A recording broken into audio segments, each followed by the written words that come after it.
Assalamualaikum warahmatullahi wabarakatuh. Perkenalkan, kami dari kelompok 2 akan mempresentasikan materi metode pemisahan yang berjudul destilasi. Sebelumnya, saya akan memperkenalkan anggota dari kelompok 2, yaitu Elmira Yulian-Yori 17-16-00-28 sebagai moderator, Puji Kurniawati 20-16-00-22 sebagai pemateri 1, Lucy Widahtul Sukma 20-16-00-07 sebagai pemateri 2, Lora Novitasari 20-16-00-15 sebagai pemateri 3, Nabila Putri Mahdotila 20-16-00-36 sebagai pemateri 4.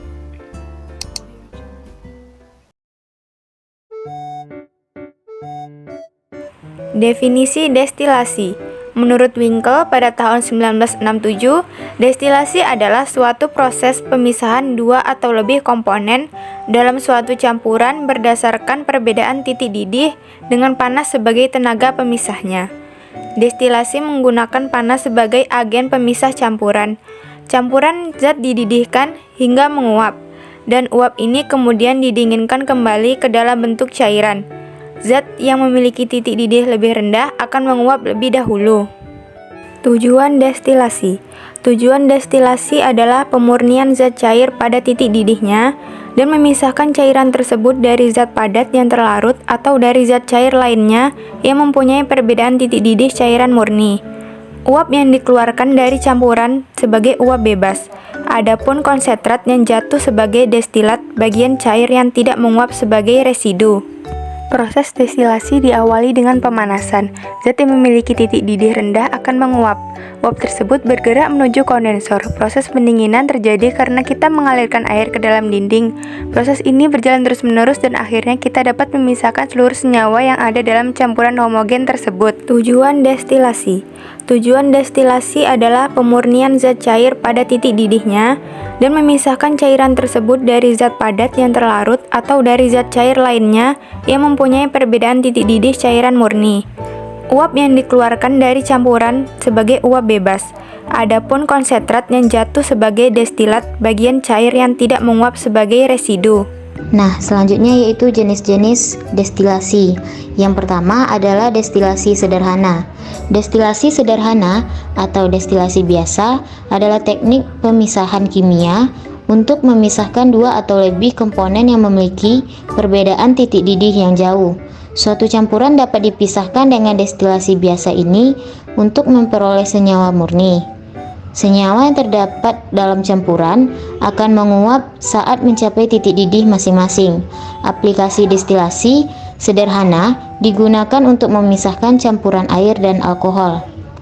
Nah, kelebihan dari destilasi sederhana yaitu peralatan yang digunakan lebih sederhana dan penggunaannya lebih mudah. Sedangkan kekurangan dari teknik ini yaitu hanya dapat dipakai pada komponen yang titik didihnya stabil. Yang kedua yaitu destilasi fraksionasi atau bertingkat. Fungsi destilasi fraksionasi adalah memisahkan komponen-komponen cair dua atau lebih dari suatu larutan berdasarkan perbedaan titik didihnya. Destilasi ini juga dapat digunakan untuk campuran dengan perbedaan titik didih kurang dari 20 derajat Celcius dan bekerja pada tekanan atmosfer atau dengan tekanan rendah. Perbedaan destilasi fraksionasi dan destilasi sederhana adalah adanya kolom fraksionasi. Di kolom ini terjadi pemanasan secara bertahap dan suhunya yang berbeda-beda pada setiap platnya. Aplikasi dari destilasi jenis ini digunakan pada industri minyak mentah untuk memisahkan komponen-komponen dalam minyak mentah. Nah, keunggulan dari destilasi fraksinasi ini salah satunya adalah hasil destilat yang didapatkan lebih murni karena proses pemisahannya dilakukan secara berulang-ulang. Sedangkan kekurangan dari destilasi fraksinasi adalah hanya berlaku untuk fase cair dan gas. Yang ketiga, destilasi azeotrop. Azeotrop adalah campuran dari dua atau lebih komponen yang memiliki titik didih yang konstan. campuran azeotrop merupakan penyimpangan dari hukum Raoult. Memisahkan campuran azeotrop atau campuran dua atau lebih komponen yang sulit dipisahkan, biasanya dalam prosesnya digunakan senyawa lain yang dapat memecah ikatan azeotrop tersebut, atau dengan menggunakan tekanan tinggi. Yang keempat, destilasi vakum. Destilasi vakum biasanya digunakan jika senyawa yang ingin didestilasi tidak stabil, memisahkan dua komponen yang titik didihnya sangat tinggi. Metode yang digunakan adalah dengan menurunkan tekanan permukaan lebih rendah dari 1 atm, sehingga titik didihnya juga menjadi rendah. Dalam prosesnya, suhu yang digunakan untuk mendestilasinya tidak perlu terlalu tinggi. Keunggulan dari destilasi vakum adalah tidak mengakibatkan dekomposisi komponen sehingga menghasilkan mutu yang lebih baik.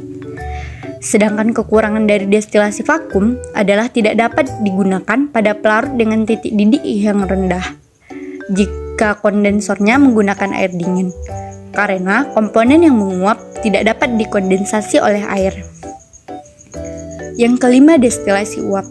Destilasi uap adalah istilah yang secara umum digunakan untuk destilasi campuran air dengan senyawa yang tidak larut dalam air, dengan cara mengalirkan uap air ke dalam campuran, sehingga bagian yang dapat menguap berubah menjadi uap pada temperatur yang lebih rendah daripada dengan pemanasan langsung. Destilasi uap digunakan pada campuran senyawa-senyawa yang memiliki titik didih mencapai 200 derajat Celcius atau lebih. Destilasi uap dapat menguapkan senyawa-senyawa ini dengan suhu mendekati 100 derajat Celcius dalam tekanan atmosfer dengan menggunakan uap atau air mendidih. Keuntungan dari destilasi uap adalah tekanan uap maupun suhu pemanasan dapat dimodifikasi sesuai dengan keadaan bahan. Sedangkan, kekurangan dari metode ini yaitu bila suhu pemanasan tinggi, maka panas penyulingan diusahakan dalam waktu sesingkat mungkin. Yang keenam yaitu destilasi kering.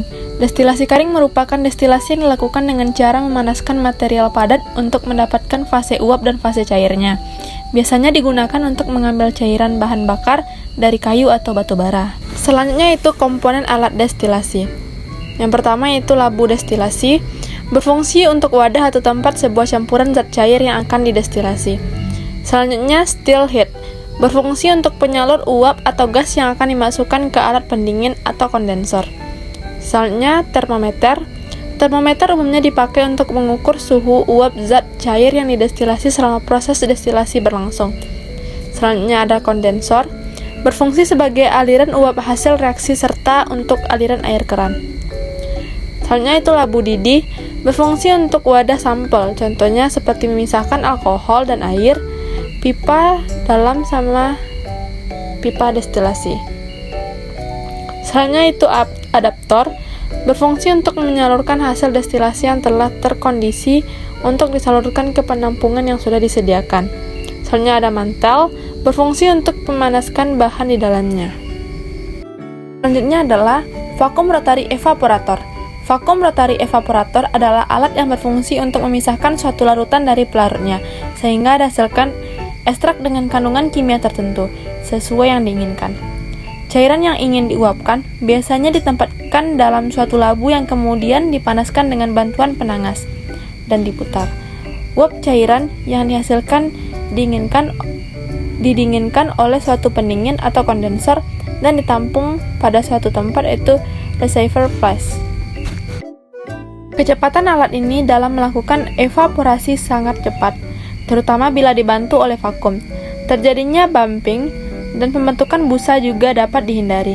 Kelebihan lainnya dari alat ini adalah diperolehnya kembali pelarut yang diuapkan. Prinsip kerja alat ini didasarkan pada titik didih pelarut dan adanya tekanan yang menyebabkan uap dari pelarut terkumpul di atas, serta adanya kondensor, yaitu suhu dingin, yang menyebabkan uap ini mengembun dan akhirnya jatuh ke tabung penerima atau receiver flask.